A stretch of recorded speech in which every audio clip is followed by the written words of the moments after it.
Hello, and in this talk I want to describe what I mean by a probability distribution. We already know that we cannot treat noise voltages as normal algebraic variables because it's impossible to write an equation which predicts the value of a noise voltage in advance. But what we can do is talk about the probability that the noise voltage will have any particular value at any particular time in the future, and that requires some statistics. And the most important statistical property is the probability distribution.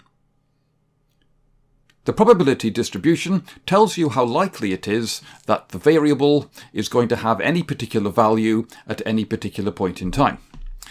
Here is a graph of a typical probability distribution. This is known as a uniform probability distribution because it's flat. At least it's flat over the range from, in this case, -1 to +1. X has an equal chance of having any value between -1 and +1, and a 0 probability of having any value outside that range. Now, possibly a trick question. What is the probability that x has a value of 0 if x has this probability distribution? The answer I sometimes get is 0.5. No. Think about it for a while and you might realize that that cannot possibly be true. If the probability of x having a value of 0 is 0.5, then that means that 50% of the time x would have a value of 0. But x is equally likely to take any value between -1 and +1, any value at all. So there's no way that 50% of the time it's going to have a value of 0. So clearly the probability distribution, which has a value of 0.5 when x is 0, is not telling you the probability that x will have that value. So what is it telling you? Well, the key thing to note is that the probability distribution, P of x, is not a probability. It's a density of probabilities. It's sometimes called a probability density function. What you have to do is take the probability distribution and multiply it by a range of values of x, and that tells you the probability that x is somewhere in that range. For example, supposing delta x here was 0.1. Then P of x times 0.1 around x equals 0 would be the probability that x has a value between 0 and 0.1. And this is telling me that the probability that x has a value between 0 and 0.1 is 0.5, the value of P of x, times 0.1, the value of delta x, which is 0.05 or 1 chance in 20. So this is telling me that the probability that x has a value somewhere between 0 and 0.1 is 1 chance in 20, 5%. And that is true.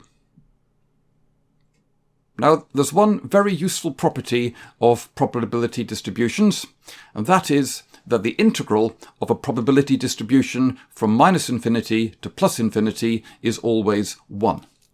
Why? Well, consider a probability distribution. It could have any shape at all, something like this. X and P of x. The probability that x is in this range here, from x to x plus delta x, is given by P of x times delta x. And that's true for any of the ranges of x that you can have in this graph. Well, P of x times delta x is the area of this rectangle. And as delta x tends to 0, this is going to be very well approximated by a rectangle of width delta x. If I add up the areas of all the rectangles between, say, A and B, so I'm looking at this total area here, that's going to give me the probability that x is somewhere between A and B. It's the sum of the probabilities that x has any of the values between these two limits. That's the area but underneath the curve between these two limits, which is the integral of p of x dx from a to b. And that's how we use probability distribution functions. If you integrate them between two limits, that tells you the probability that x is between the two limits. Well, the probability that x is between minus infinity and plus infinity is the probability that x has some value between minus infinity and plus infinity, and that probability is 1. It has to be, because x has to have some value. So the probability that it's between minus infinity and plus infinity is 1, always. And that is true for all probability distributions. Consider this probability distribution. It's called a uniform probability distribution because x has a constant probability of being anywhere between two limits. And you can write this in its general form as 0 if x is below some value of minus a, and 0 if x is above the value of a. But the probability distribution takes a value of 1 over 2a if x is between the limits of minus a and plus a.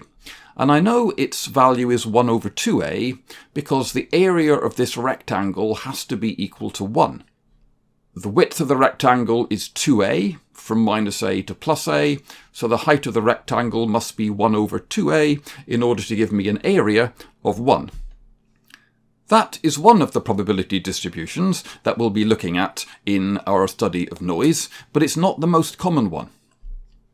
A more common distribution is known as the Gaussian or normal distribution, and it looks like this. It's characterized by a parameter known as the standard deviation. And I've got 3 graphs here. The area under each of these graphs is equal to 1, which it has to be because it's a probability distribution, but the width of these curves is different. With a standard deviation of 1/2, you'll see most of the values lie around 0. As the standard deviation increases, the probability of getting larger values of x, or much smaller values of x, also increases. The interesting thing about the Gaussian distribution is that, at least in theory, these curves never go to 0. They just get smaller and smaller as x gets to larger and larger deviations from its average value of 0. So it is possible with a Gaussian distribution to get extremely large values of noise. It's just very unlikely that you'll get values more than a few standard deviations away from the mean value.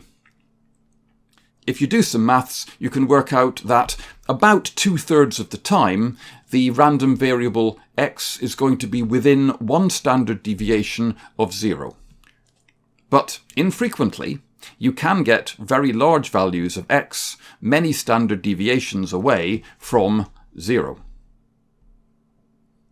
If you plot these noise waveforms against time, you'll see that the Gaussian distribution here can get up to, well, in the sample of the Gaussian distribution that I've taken here, up to almost 2 or down to almost -2. Whereas the uniform distribution of the same noise power never gets above 1 or -1. If I generated another load of Gaussian distributed random variables, it's possible that I could get much larger values, or values which are much larger and negative as well.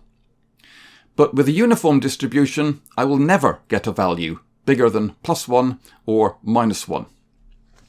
You might be wondering what these two noises sound like. Well, we can have a listen.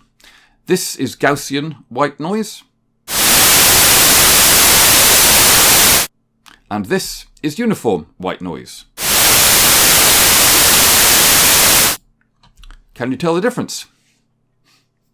I can't. The ear is not very good at determining the probability distribution of the noise values. The ear can distinguish different types of noise by its frequency content, however, how much energy there is in the noise in different frequency bands. And that's the subject I'll be looking at in the next of these mini lectures.